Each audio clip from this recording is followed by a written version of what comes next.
परिचय।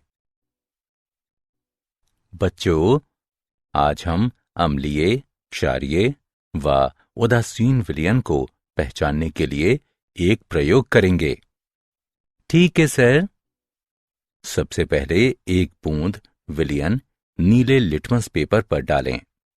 यदि ये लाल हो जाता है तो इसका अर्थ है कि ये अम्लीय व्यवहार प्रदर्शित करता है। इसके बाद विलयन की एक बूंद लाल लिटमस पेपर पर डालें। यदि ये नीला हो जाता है तो ये क्षारीय व्यवहार को प्रदर्शित करता है। और अंत में हम तीसरे समाधान के लिए परीक्षण करेंगे, जिसमें रंग अपरिवर्तित रहता है, जिसका अर्थ है कि विलयन उदासीन है, अर्थात हम कह सकते हैं कि साम्यावस्था में है। सर, ये साम्यावस्था क्या है? साम्यावस्था वो स्थिति होती है जिसमें क्षार के अणुओं की संख्या अम्ल के अणुओं की संख्या के बराबर हो जाती है। आइए इस बारे में और अधिक जानें। इस पाठ में आप भौतिक और रासायनिक साम्यावस्था के बारे में अध्ययन करेंगे।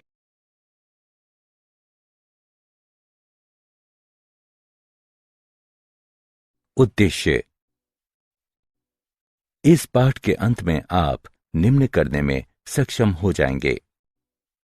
विलयन में आयनीय साम्यावस्था का वर्णन करना, अम्ल, क्षार व लवण की अवधारणा की चर्चा करना, पीएच स्केल का वर्णन करना, अम्ल शक्ति को प्रभावित करने वाले कारकों की चर्चा करना, लवणों के जल अपघटन और उनके विलयन के पीएच की चर्चा करना, बफर विलयन का वर्णन करना, विलेयता गुणनफल स्थिरांक को परिभाषित करना।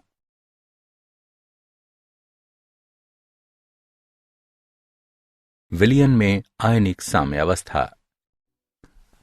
सोडियम क्लोराइड जैसे पदार्थ का जलीय विलयन सल्फ्यूरिक अम्ल इत्यादि में से विद्युत का प्रवाह होता है, जबकि शर्करा, यूरिया इत्यादि के जलीय विलयन में से विद्युत का प्रवाह नहीं होता है।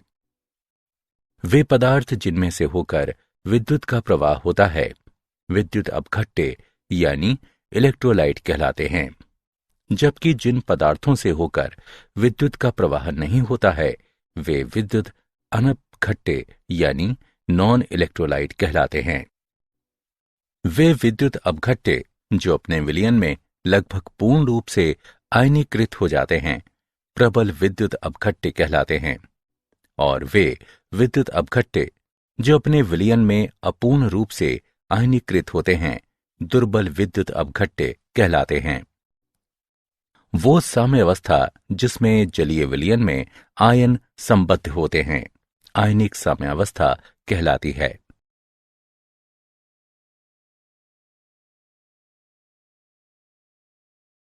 अम्ल, क्षार व लवण। विद्युत अपघट्य अम्ल, क्षार व लवण कुछ भी हो सकते हैं। अम्लों का स्वाद खट्टा होता है। सिरके में एसिटिक अम्ल होता है। इमली में टार्टरिक अम्ल होता है। अम्ल नीले लिटमस पेपर को लाल बनाते हैं। क्षारों का स्वाद कड़वा होता है। वे लाल लिटमस पेपर को नीला बनाते हैं। कास्टिक सोडा, वॉशिंग सोडा सामान्य रूप से इस्तेमाल होने वाले क्षार हैं। अम्ल, क्षार व लवण। अम्लों व क्षारों की अरेनियस अवधारणा। अम्ल वह पदार्थ है जो जल में मिलाए जाने पर H+ आयनों की सांद्रता में वृद्धि करता है, जबकि क्षार वह पदार्थ है जो जल में मिलाए जाने पर OH- आयनों की सांद्रता में वृद्धि करता है। HCl और HNO3 जैसे अम्ल जो कि जलीय विलयन में लगभग पूर्ण रूप से आयनीकृत हो जाते हैं प्रबल अम्ल कहलाते हैं, जबकि CH3, COOH जैसे अम्ल जो पूर्ण रूप से आयनीकृत नहीं होते हैं दुर्बल अम्ल कहलाते हैं। इसी प्रकार जो क्षार जलीय विलयन में लगभग पूर्ण रूप से आयनीकृत हो जाते हैं प्रबल क्षार कहलाते हैं, जैसे NaOH और KOH। NH4OH जैसे क्षार जो कि आंशिक रूप से आयनीकृत होते हैं, दुर्बल क्षार कहलाते हैं। H+ आयन इलेक्ट्रॉन की हानि से निर्मित होता है, इसलिए ये एक साधारण प्रोटॉन है और स्वतंत्र रूप से विद्यमान नहीं रह सकता है। इसलिए ऐसा माना जाता है कि ये H3O+ के रूप में जल के साथ संयोजन में जल मिश्रित स्वरूप में विद्यमान रहता है। H3O+ आयन हाइड्रोनियम आयन कहलाता है। इसी प्रकार हाइड्रोक्सिल आयन जल मिश्रित होकर H3O2- आयन बनाता है।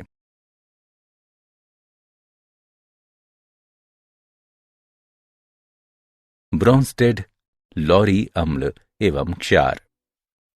उनके अनुसार अम्ल वो पदार्थ है जो प्रोटॉन प्रदान कर सकता है। क्षार वो पदार्थ है जो प्रोटॉन प्राप्त कर सकता है। संयुग्मी अम्ल, क्षारक युग्म निम्न अभिक्रिया में दिया गया है। अग्रवर्ती अभिक्रिया में जल एक प्रोटॉन अमोनिया यानी क्षार को प्रदान करता है और अम्ल के रूप में कार्य करता है। पश्चिमवर्ती अभिक्रिया में NH4+ आयन एक प्रोटॉन OH- आयन यानी क्षार को देता है और अम्ल के रूप में कार्य करता है। अम्ल द्वारा प्रोटॉन त्यागने से बना हुआ क्षार अम्ल का संयुग्मी क्षार कहलाता है, जबकि क्षार द्वारा प्रोटॉन प्राप्त करने से बना अम्ल क्षार का संयुग्मी अम्ल कहलाता है। उदाहरण में OH- H2O का संयुग्मी क्षार है और NH4+ NH3 का संयुग्मी अम्ल है। अम्ल क्षारक युग्म जैसे कि H2O/OH- और NH4+/NH3 जिनका निर्माण प्रोटॉन की हानि या प्राप्ति से होता है, संयुग्मी अम्ल क्षारक युग्म कहलाते हैं।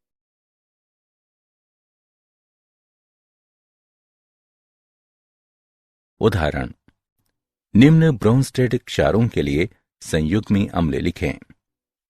H2O NH3 और C2H 5OH। विलयन संयुग्मी अम्ल का निर्माण क्षार से प्रोटॉन की प्राप्ति से होता है। इस तरह दिए गए क्षारों के लिए संयुग्मी अम्ल निम्न हैं। H2O के लिए संयुग्मी अम्ल H3O+ है। NH3 के लिए संयुग्मी अम्ल NH4+ है। C2H5OH के लिए संयुग्मी अम्ल C2H5OH2+ है।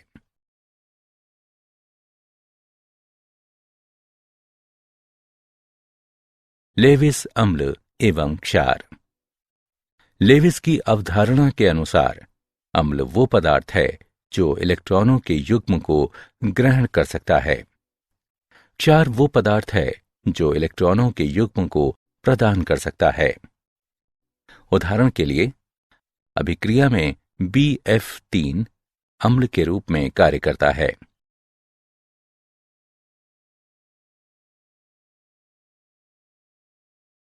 अम्लों एवं क्षारों का आयनन। जल और इसके आयनिक उत्पादों का आयनन स्थिरांक। शुद्ध जल एक दुर्बल विद्युत अपघट्य है और समीकरण के अनुसार आयनीकृत होता है, अथवा सामान्य रूप से इस तरह से लिखा जाता है, जिसके लिए आयनन स्थिरांक निम्न के द्वारा निरूपित किया जाता है। Ki बराबर H+ की सांद्रता गुणे OH- की सांद्रता बटे H2O की सांद्रता। चूंकि जल आंशिक रूप से आयनीकृत है, इसकी ज्ञात होने वाली सांद्रता आंशिक रूप से आयनीकृत होगी। इसकी सांद्रता आयनन स्थिरांक Ki के साथ संयोजित हो सकती है और एक नया स्थिरांक देती है, जो जल का आयनिक गुणनफल Kw कहलाता है। माना ये समीकरण 1 है शुद्ध जल में OH- की सांद्रता H+ के बराबर होती है। इसलिए 25 डिग्री सेल्सियस पर जल में H+ का मान ज्ञात किया जाना है। इस तरह 25 डिग्री सेल्सियस पर आयनिक गुणनफल का मान बराबर है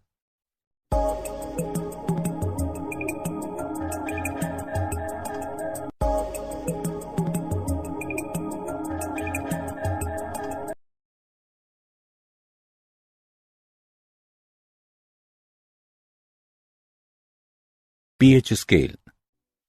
विलयन के pH हाइड्रोजन आयन सांद्रता के ऋणात्मक लघुगणक के रूप में परिभाषित किया जा सकता है। 25 डिग्री सेल्सियस पर उदासीन जल के लिए pH बराबर -log 1.0 गुणे 10 की घात -7 जो कि 7 के बराबर है। 25 डिग्री सेल्सियस पर अम्लीय व क्षारीय का समरूपी pH क्रमशः 7 से कम और 7 से अधिक होगा। हम pOH स्केल को हाइड्रोक्सिल आयन सांद्रता के ऋणात्मक लघुगणक के रूप में परिभाषित कर सकते हैं। pH तथा pOH दोनों एक दूसरे से निम्न समीकरण के द्वारा संबद्ध हैं। pH प्लस pOH बराबर pKw। pKw का मान 25 डिग्री सेल्सियस पर 14 है। pKw हाइड्रोजन और हाइड्रोक्सिल आयनों की आपेक्षिक सांद्रता को नियंत्रित करता है क्योंकि उनका गुणनफल स्थिर रहता है।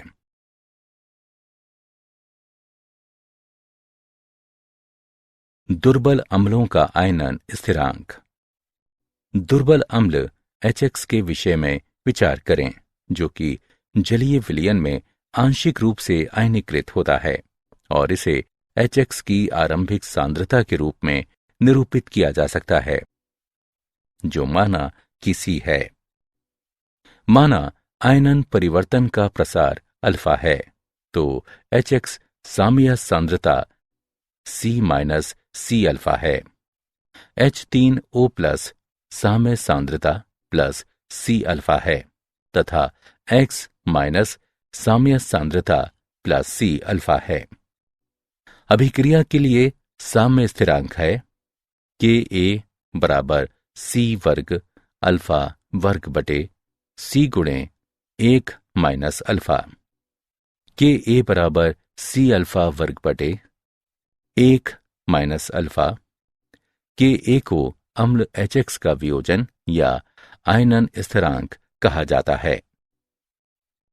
इसे मोलर सांद्रता के रूप में निरूपित किया जा सकता है। हाइड्रोजन आयन सांद्रता का pH स्केल प्राप्त करने के लिए विस्तारित किया जा सकता है। दुर्बल क्षारों का आयनन। दुर्बल क्षार XOH के आयनन को इस प्रकार निरूपित किया जा सकता है। क्षार के आयनन के लिए साम्य स्थिरांक को Kb द्वारा निरूपित किया जा सकता है और ये क्षार आयनन स्थिरांक कहलाता है। इसे निम्न रूप में दर्शाया जाता है। यदि आरंभिक सांद्रता C है और क्षार के आयनन की मात्रा अल्फा है तो साम्य स्थिरांक को निम्न रूप में लिखा जा सकता है Kb बराबर C अल्फा वर्ग बटे 1 - अल्फा। हाइड्रोजन आयन सांद्रता का pH स्केल प्राप्त करने के लिए विस्तारित किया जा सकता है।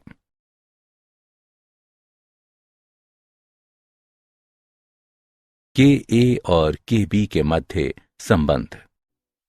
अभिक्रिया के लिए साम्य स्थिरांक एकल अभिक्रियाओं का गुणनफल होता है। इसे निम्नानुसार प्रदर्शित किया जा सकता है। Knet बराबर K1 K2 K3 इत्यादि।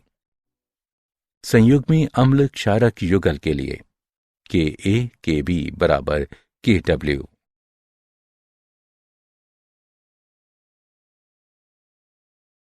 द्वि तथा बहुक्षार की अम्ल एवं द्वि तथा बहुअम्लीय क्षार। वे अम्ल जिनके एक अणु में से एक से अधिक आयनन योग्य हाइड्रोजन परमाणु होते हैं, बहुक्षारकीय अम्लों के रूप में जाने जाते हैं। द्विक्षारकीय अम्ल H2M के लिए माना ये अभिक्रिया 1 है, माना ये अभिक्रिया 2 है। अभिक्रिया 1 के लिए साम्य स्थिरांक निम्न है। Ka1 को प्रथम आयनन स्थिरांक कहा जाता है। अभिक्रिया 2 के लिए साम्य स्थिरांक निम्न है। Ka2 को द्वितीय आयनन स्थिरांक कहा जाता है। स्थिर वैद्युत बल अधिक होने के कारण Ka1 Ka2 से बड़ा है।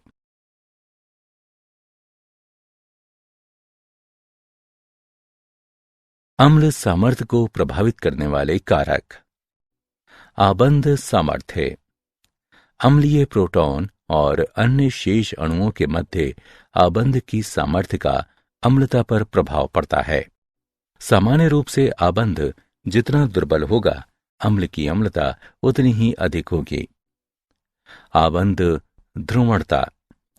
अम्लीय हाइड्रोजन एवं अन्य परमाणु के मध्य उच्च ध्रुवीय आबंध प्रोटॉन के लिए अणु को छोड़ना आसान बनाता है और इसे अध्रुवीय आबंध की तुलना में अपेक्षाकृत अधिक अम्लीय बनाता है। उसी पंक्ति में तत्वों की अम्लों के लिए आबंध सामर्थ्य एक दूसरे के और अधिक समानता की ओर प्रवृत्त होते हैं और इसलिए अम्ल की सामर्थ्य निर्धारण में आबंध की ध्रुवणता महत्वपूर्ण भूमिका निभाता है। क्योंकि ध्रुवणता संबंधित परमाणुओं की वैद्युत ऋणात्मकता पर निर्भर होती है, अम्ल की सामर्थ्य में वैद्युत ऋणात्मकता के साथ बढ़ोतरी की प्रवृत्ति होती है, क्योंकि आबंध अधिक ध्रुवणता की ओर प्रवृत्त होता है।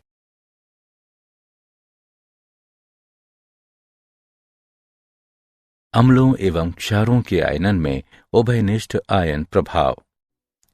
उभयनिष्ठ आयन प्रभाव किसी आयनिक साम्य में वो विस्थापन है जो किसी ऐसे विलय के मिलाए जाने के कारण है जो वो आयन प्रदान करता है जो साम्यावस्था में भूमिका निभाता है। एसिटिक अम्ल HC2H3O2 पर विचार करें। यदि हम इस विलयन में जलीय HCl मिलाएं, हम जानते हैं जलीय HCl प्रबल अम्ल है। ये जलीय HCl आयन प्रदान करता है जो एसिटिक अम्ल आयनन के लिए समीकरण में दाएं पक्ष में उपस्थित है। ली चैटेलियर के सिद्धांत के अनुसार साम्य संयोजन बाईं ओर स्थानांतरित हो जाएगा। एसिटिक अम्ल के आयनन की मात्रा में एक प्रबल अम्ल के मिलाए जाने पर कमी आती है। एसिटिक अम्ल के आयनन में जलीय HCl द्वारा ये कमी उभयनिष्ठ आयन प्रभाव का एक उदाहरण है। लवणों का जलापघटन तथा उनके विलयनों का pH। जलापघटन वह प्रक्रिया है जिसमें जल लवण से अभिक्रिया करके अम्ल एवं क्षार बनाता है। दुर्बल अम्ल एवं प्रबल क्षार वाला लवण। लवण MX का जलापघटन इस प्रकार का है। MX के विलयन में प्रबल क्षार MOH का पूर्ण वियोजन होता है, जबकि दुर्बल अम्ल HX लगभग अवियोजित रहता है। इस प्रकार के विलयन का pH 7 से अधिक होता है। लवणों का जलापघटन एवं उनके विलयनों का pH। प्रबल अम्ल एवं दुर्बल क्षार का लवण। लवण MX का जलापघटन इस प्रकार का है। MX के विलयन में प्रबल अम्ल HX का पूर्ण वियोजन होता है, जबकि दुर्बल क्षार MOH लगभग अवियोजित रहता है। इस प्रकार के विलयन में pH 7 से कम होता है। दुर्बल अम्ल एवं प्रबल क्षार वाला लवण। लवण MX का जलापघटन इस प्रकार का है। एमिक्स विलयन में दुर्बल अम्ल और दुर्बल क्षार दोनों आंशिक रूप से अवियोजित स्वरूप में रहते हैं। इस प्रकार के विलयन का पीएच निम्न है।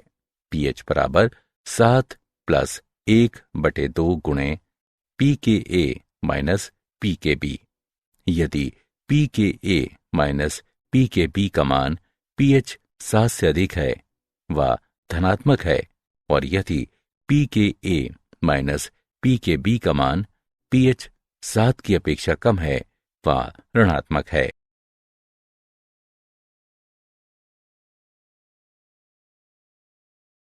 बफर विलयन। बफर विलयन को ऐसे विलयन के रूप में परिभाषित किया जाता है जो अम्ल या क्षार की अल्प मात्रा मिलाए जाने पर पीएच में परिवर्तन का प्रतिरोध करता है। बफर क्रिया। बफर विलयन की वह क्षमता है जो अम्ल व क्षार मिलाए जाने पर पीएच में परिवर्तन का प्रतिरोध करती है।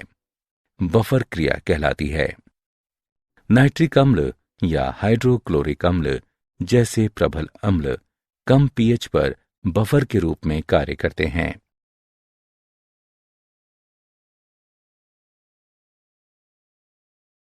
अल्प विलय लवणों की विलयता साम्य।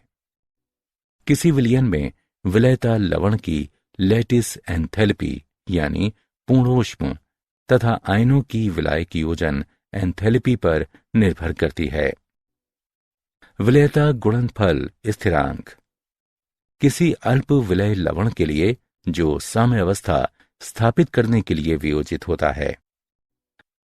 विलयता गुणनफल स्थिरांक को निम्न रूप में परिभाषित किया जा सकता है। इलेक्ट्रोलाइट सूत्र में जहां Ay+ व Bx- संबंधित धनात्मक एवं ऋणात्मक आयनों को निर्दिष्ट करते हैं और X व Y इन आयनों की संख्या को निरूपित करते हैं।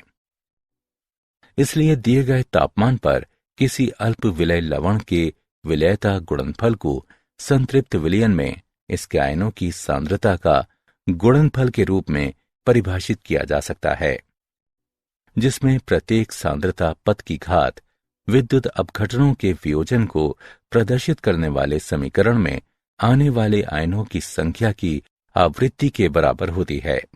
लवण की विलयता ज्ञात होने पर इसके विलयता गुणनफल की गणना की जा सकती है। उदाहरण के लिए मान लें AB लवण है। किसी विशिष्ट तापमान पर इसकी विलयता S मोल प्रति लीटर है।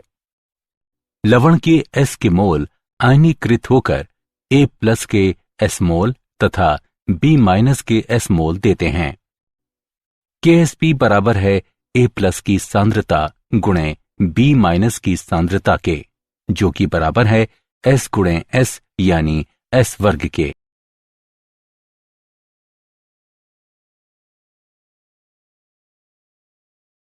आयनिक लवणों की विलयता पर उभयनिष्ठ आयन प्रभाव।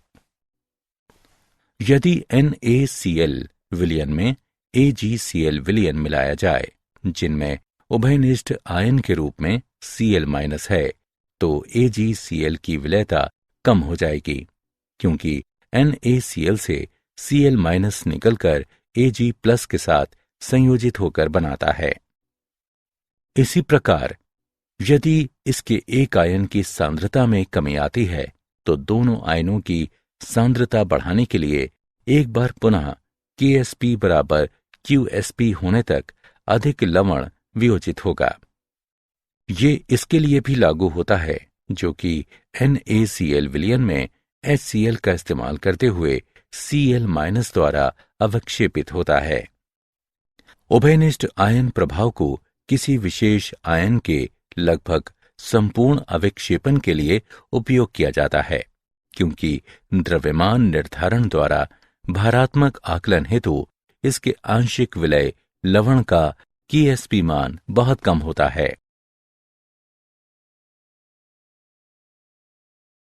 क्या आप जानते हैं, प्रबल अम्ल उच्च रूप से संक्षारक होता है। उदाहरण के लिए सल्फ्यूरिक अम्ल वे धातुओं को वियोजित कर सकते हैं। जो क्षार जल में वियोजित हो जाता है क्षारक कहलाता है। जब आप किसी अम्ल को क्षारक में मिलाते हैं तो दोनों उदासीन हो जाते हैं। अम्ल और क्षारक एक साथ अभिक्रिया करके लवण और जल बनाते हैं।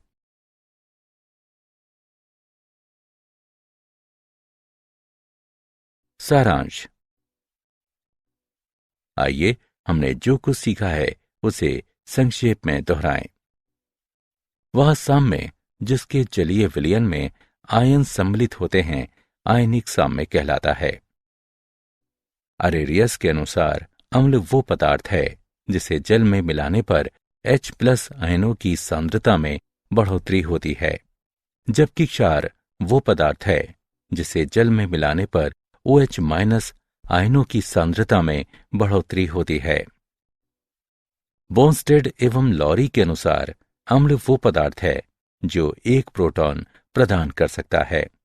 क्षार वो पदार्थ है जो एक प्रोटॉन ग्रहण कर सकता है।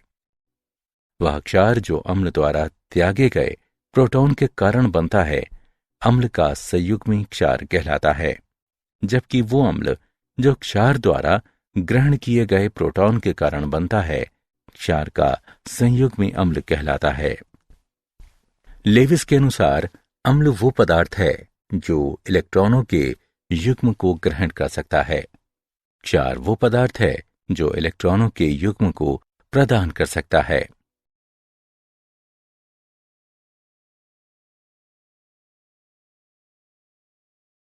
किसी विलयन के pH को हाइड्रोजन आयन की सांद्रता के ऋणात्मक लघुगणक के रूप में परिभाषित किया जा सकता है। जलापघटन वह प्रक्रम है जिसमें जल लवण के साथ अभिक्रिया करके अम्ल और क्षार बनाता है। बफर विलयन को उस विलयन के रूप में परिभाषित किया जा सकता है जो अल्प मात्रा में अम्ल या क्षार मिलाए जाने पर pH में परिवर्तन का विरोध करता है। दिए गए तापमान पर किसी अल्प विलय लवण के विलयता गुणनफल को संतृप्त विलयन में इसके आयनों की सांद्रता का गुणनफल के रूप में परिभाषित किया जा सकता है, जिसमें प्रत्येक सांद्रता पद की घात विद्युत अपघटनों के वियोजन को प्रदर्शित करने वाले समीकरण में आने वाले आयनों की संख्या की आवृत्ति के बराबर होती है।